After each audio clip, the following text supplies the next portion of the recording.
अखिल भारतीय किसान सभेच्या वतीने औंढा नागनाथ तहसील कार्यालयासमोर विविध मागण्यांसाठी धरणे आंदोलन।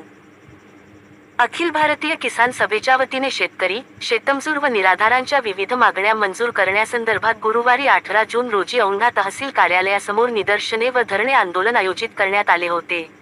हे धरणे आंदोलन अंकुशराव बुधवंत यांच्या नेतृत्वाखाली करण्यात आले। शेतकरी, शेतमजूर व निराधाराच्या विविध मागण्यांसाठी औंढा नागनाथ तहसील कार्यालयासमोर निदर्शने व धरणे आंदोलन केले। शेतकऱ्यांचे विनाअट संपूर्ण कर्ज माफ करण्यात यावे, शेतकऱ्यांचा सातबारा कोरा करण्यात यावा, शेतकऱ्यांचा 2026 पर्यंतचा पीक विमा मंजूर करण्यात यावा, मनरेगा मार्फत बांधण्यात आलेली घरे, गोठे, सिंचन विहिरी व इतर योजनेचे सन 2025 ते 26 पर्यंतचे अनुदान तात्काळ वाटप करणे, संजय गांधी योजना, इंदिरा गांधी योजना व श्रावणबाळ योजनेतील लाभार्थ्यांचे 4 महिन्याचे थकीत अनुदान तात्काळ वाटप करण्यात यावे, गायरान जमिनी व जागा कसणाऱ्यांच्या नावे करा, वन अधिकार कायद्याची कडक अंमलबजावणी करून वनजमिनी कसणाऱ्यांचे नावे करा, या विविध मागण्यांसाठी धरणे आंदोलन करण्यात आले। आंदोलन संपल्यानंतर औंढा तहसील कार्यालयात निवेदन दिले। त्यानंतर नायब तहसीलदार अनिता कोलगणे व नायब तहसीलदार प्रवीण ऋषी यांच्यासोबत धरणे आंदोलनातील कार्यकर्त्यांनी चर्चा केली। या धरणे आंदोलनात अंकुशराव बुधवंत, रामप्रभू कोरडे, किसन काशिदे, रामा जोंधळे, गोपाबाई काळे, खंडू मस्के, मारुती मुळे, महादू डुमने, विजय पवार, बळीराम धंदारे, कौसाबाई पोटे यांच्यासह शेतकरी, शेतमजूर व निराधार मोठ्या संख्येने उपस्थित होते।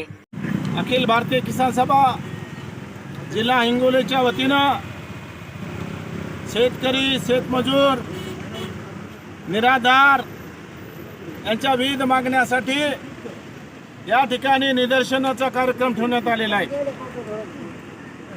या निवडणुकीपूर्वी या ठिकाणचे मुख्यमंत्री देवेंद्र फडणवीस यांनी शेतकऱ्यांना अशा प्रकारचं आश्वासन दिलं होतं, आमचं जर सरकार निवडून आलं तर शेतकऱ्याचं संपूर्ण कर्ज माफ करू, शेतकऱ्याचा सातबारा कोरा करू। त्याप्रमाणे गत वर्षी जूनमध्ये आंदोलन झालं आणि त्या आंदोलनामध्ये सरकारनं लेखी आश्वासन दिले की 30 जूनपर्यंत महाराष्ट्रातील सर्व शेतकऱ्याचे कर्ज माफ करू। परंतु शेतकऱ्यांना जी कर्जमाफी जाहीर केली त्या कर्जमाफीमध्ये जाचं काठी टाकून फक्त शेतकऱ्याचे कर्ज वसुलीचा GR सरकारनं काढला। मागच्या 11 तारखेला आम्ही या GRची होळी केली, कारण ही कर्जमाफी नसून कर्ज वसुली आहे। त्यामुळं संपूर्ण शेतकऱ्याचं, त्यामुळं सरकारचा आम्ही निषेध करतो आणि 2025 पर्यंत या महाराष्ट्रामध्ये सरसकट अतिवृष्टी झाली संपूर्ण याच्या मंडळामध्ये, परंतु पीक विमा काय सर्व शेतकऱ्यांना मिळाला नाही।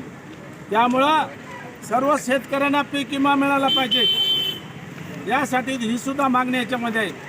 त्याचबरोबर गेल्या 4 महिन्यापासून सर्व प्रकारच्या निराधारांचे 4 महिन्याचे अनुदान थकीत आहे।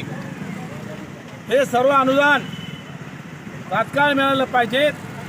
त्याचबरोबर ही मनरेगा जी 2005 मध्ये 6 मध्ये मंजूर झाली, ही मनरेगा बंद करून